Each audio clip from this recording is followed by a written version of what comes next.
Bien, en esta parte vamos a leer sus comentarios. Ya tenemos algunos mensajes de Apure, de Sucre, Trujillo, Zulia, Falcón, Guárico, desde los Valles del Tuy. Gracias a todos los que ya están comenzando a interactuar con nosotros. 0412-700-7606 en esta conversación con Claudio Fermín. En este estudio varias personas han contrastado lo que está pasando hoy en Venezuela con lo que pasó en las elecciones cuando Hugo Chávez se impuso como candidato presidencial, cuando Rafael Caldera con el chiripero se impuso a los partidos tradicionales. Claudio Fermín era candidato en ese momento, por cierto. Y hablan de un país en el que ya la gente no cree en los políticos, en el que los partidos políticos no tienen la fortaleza que pudieron haber tenido en otro momento, y que precisamente abre la puerta a esos discursos que menciona nuestro invitado, esos discursos extremistas, esas posiciones en las que se oponen a todo lo que tradicionalmente existe, y que hay casos donde se ha logrado, se han materializado. Lo vimos en Estados Unidos con Donald Trump, lo vimos en Italia con Meloni. O sea, y en caso venezolano hay quienes lo contrastan con lo que está pasando, una clase política que ya no da para más. Mire, la crisis de una sociedad, y Venezuela no es una excepción, cuando las crisis son tan profundas, no se trata simplemente que el salario no alcanza para comer, no se trata simplemente de que haya unos apagones de días en un pueblo o en una ciudad, se trata de que son crisis integrales. La crisis es una crisis de la economía, del consumo, de la producción, que es un círculo vicioso, porque si no hay demanda, claro, entonces ¿cómo va una gente a invertir para producir más si no hay quien demanda? Es decir, una cosa retroalimenta a la otra. Es una crisis del sistema educativo, es una crisis del liderazgo político, es una crisis de los medios de comunicación. Es decir, las crisis son fenómenos que a todos nos envuelven. Y por eso, entre muchas otras cosas, pero ese es un argumento fundamental, yo nunca he creído que esa mirada radical, extremista, que solamente toma en cuenta una variable, puede interpretar la crisis tan compleja. Estos puntos de vista extremos, no digo que radicales, porque muchas veces no van a la raíz, sino extremos, de todo o nada, blanco o negro, que piensan que su único objetivo es la extinción del otro extremo. Aquí hay movimientos políticos y retóricas crónicas de analistas que si tú le quitas ese componente de la extinción del contrario, se quedan mudos porque no tienen más nada que ofrecer. De tal manera que nosotros, incluso señalo el caso muy particular y muy modesto de Soluciones. Nosotros somos un nuevo movimiento, apenas vamos a cumplir 5 años. Pónganlo en contexto, Acción Democrática tiene 81 años, COPEI tiene 77, el MAS 52, Primero Justicia existía antes de que llegara el chavismo al poder. Es decir, un movimiento modesto, pequeño, pero que somos justamente una respuesta. Hemos emergido en contra de ese extremismo. Claudio Fermín no es un nuevo en la política. No, pero es que nosotros no somos un movimiento improvisado, somos venezolanos de carne y hueso, que hemos tenido vivencias, que tenemos puntos de vista. Me refiero a que nuestra respuesta orgánica no pretende ser el coro de las posiciones extremistas. Creemos que el país tiene que salir adelante con todo. Yo conozco, y cuando lo digo alguna gente se queda como asombrada. Yo conozco gente de COPEI, de Acción Democrática, del PSV, del Nuevo Tiempo, independientes muchísimos, o de Soluciones, o del MAS, que son gente competente y venezolanos serios. Pero ¿cómo dices tú eso? Que eso no conviene. Pero si es verdad, ¿cómo no lo voy a decir? Es decir, yo tendría que decir que todos los que no comulgan con mis pareceres son unos tales por cuales. Es decir, esa es la crónica del extremismo. Es la crónica de la extinción del otro. Y por eso te decía, a mí me preocupa, pero bueno, tendremos que competir y combatir eso. Y competir contra eso. A mí me preocupa que muchas veces pero parece que eso hoy se impone. Se impone, porque también hay un fenómeno psicológico difícil de desenredar. La gente que se siente impotente, la gente que se siente agredida, la gente que siente que no le alcanza el dinero, que lo matraquean, que el transporte público no llega, que hay apagones en todas partes, que no hay agua en su comunidad, y de repente hay alguien que ofrece que va a guindar por el pescuezo al responsable de eso. Hay una especie de catarsis que la gente se siente como interpretada. La gente, caramba, yo hubiera querido decir ese que dijo fulano. Es decir, esa expresión de identidad en la protesta no necesariamente es escogencia de la gente más competente, más preparada, menos improvisada, de la gente más amplia, de la gente que tenga respuesta. Porque justamente buena parte de lo que hoy tenemos, lo tenemos por haberle entregado el poder al que al que iba a desaparecer todo, a los que creían que la historia de Venezuela, la Venezuela... cabeza a los adecos. Claro, porque es que eso es muy común en muchos países, en muchos tiempos históricos. La gente que cree, Carlos, que la historia comienza con ellos. Entonces tú ganas las elecciones mañana, el 2024, y Venezuela entonces comienza, el día 1 de Venezuela es desde que tú estás en el gobierno.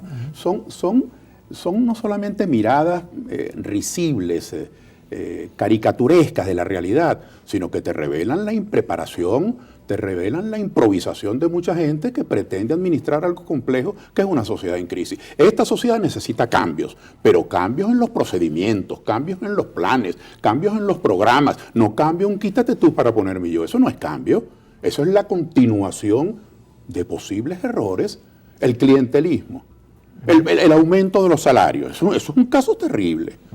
Hoy día, la canasta básica está dólares menos en $500 la canasta básica. Si tú tienes un salario mínimo de $7, que es lo que teníamos hasta la semana pasada, $7 de salario mínimo frente a $500 de la canasta básica, bueno, es una condena al hambre. De tal manera que esta es la perspectiva. ¿Qué tenemos hoy después de los anuncios de Nicolás Maduro? Bueno, tenemos algo que es muy polémico. Ya no tenemos $5, ahora tenemos $5 más 40 más 30. Para una persona que tenía $5, si esa es la perspectiva, ahora va a tener $5 más 40 más 30. Desde esa perspectiva, oye, mis ingresos diarios cambiaron. Desde la perspectiva que la canasta básica siguen siendo 500. Claro, siguen siendo insuficientes. Entonces, es insuficiente. El clamor, la denuncia de que es insuficiente, es verdad, eso no alcanza para la canasta básica. Es verdad que eso no entra en las prestaciones, en las jubilaciones. Todo eso es verdad. Ahora, lo que hay que preguntarse es por qué este gobierno no tiene real para aumentar. Esa es la pregunta que tiene que hacerse el mundo político.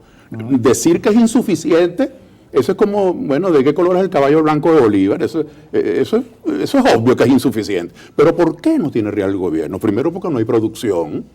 Con ese encaje legal, ¿quién puede producir? La gente que tiene sus propios ahorros. Y aquí no hay nadie que preste. Claro. No hay dinero para prestar, hay que bajar el encaje legal.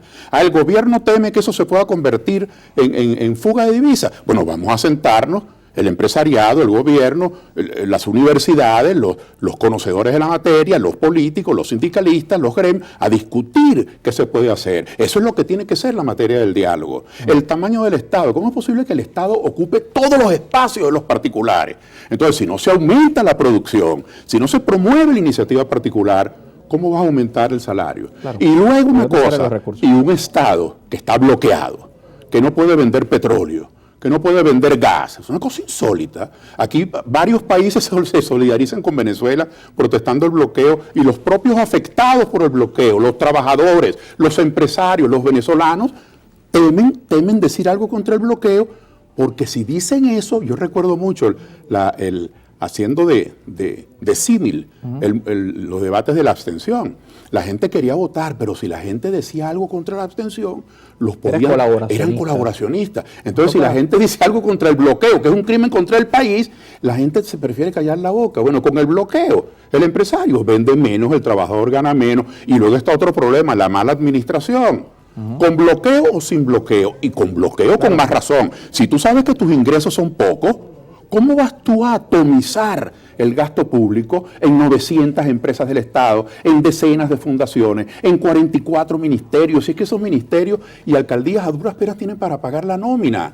Entonces, tenemos que reestructurar el Estado, hay que producir, hay que sacar los obstáculos de la producción, como te dije antes, hace unos minutos. Pregúntale a la gente que ve un registro. Vamos a preguntarle a la gente que piensa también de la entrevista, porque nos están escribiendo acá por WhatsApp. Y una de las preguntas, la escribe Ricardo Ramírez del Estado Sucre, para caer con ese tema que menciona nuestro invitado, que no es el bloqueo, es el saqueo. Nos dice Ricardo Ramírez de Cumanacoa, señor Fermín, es el saqueo que hemos estado sometidos durante 24 años. ¿Dónde vive usted que no se ha dado cuenta de ello? Antes de las sanciones individuales, ya estos bárbaros habían acabado con PDVSA. Bueno, yo vivo en Venezuela, yo no opino desde Miami, ni desde España, ni desde Haití, yo vivo en Venezuela.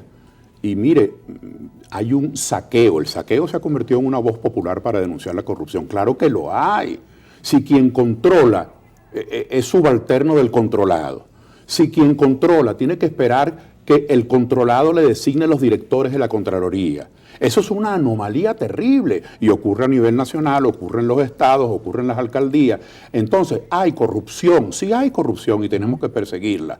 Ahora, el que haya corrupción no niega en absoluto que el bloqueo es criminal contra el país, porque si el país no puede, me refiero a PDVSA, que en ese caso es el país de todos nosotros, si PDVSA no puede vender el petróleo y el gas, ¿de dónde sale el dinero? ¿De dónde sale el circulante? Para que haya créditos, para que haya agua, para que se doten los hospitales, para que haya aumento de salario.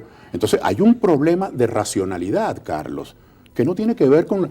Por eso es que el extremismo es tan dañino en la política, porque el extremismo es o todo o nada, todo lo niego o todo lo apruebo. No, hay saqueo como metáfora de la corrupción y mucha corrupción, porque lo acabamos de ver con la cuestión petrolera, pero hay bloqueo. El drama es que hay las dos cosas, y las dos cosas tenemos que enfrentarlas. Juan Centella, respuestas más rápidas, se nos Disculpe, va, sí, señor. No vamos a poder leer tantos mensajes. Juan Centella nos escribe desde Maracay, buenas tardes, una pregunta para Claudio Fermín, ¿qué va a hacer? ¿Va a participar en las primarias? ¿Qué plan de gobierno llevaría a cabo para la recuperación del país? Bueno, ya más o menos lo indicó y no va a participar hasta ahora. Es que nosotros creemos que eso no es el tema. Además, nosotros no pertenecemos a esa colectividad política.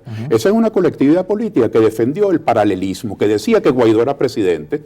¿Cuánto cuero no llevé yo por decirle al país durante 5 años la verdad? Yo le dije que eso era mentira, que eso era una fantasía, que eso no existía. Entonces, por dar no solamente mi opinión, sino por retratar la realidad, entonces había una campaña de difamación por eso. Bueno, esa comunidad política auspició el paralelismo y a Guaidó. Esa comunidad política defiende el bloqueo, no puede decir lo que yo estoy diciendo aquí.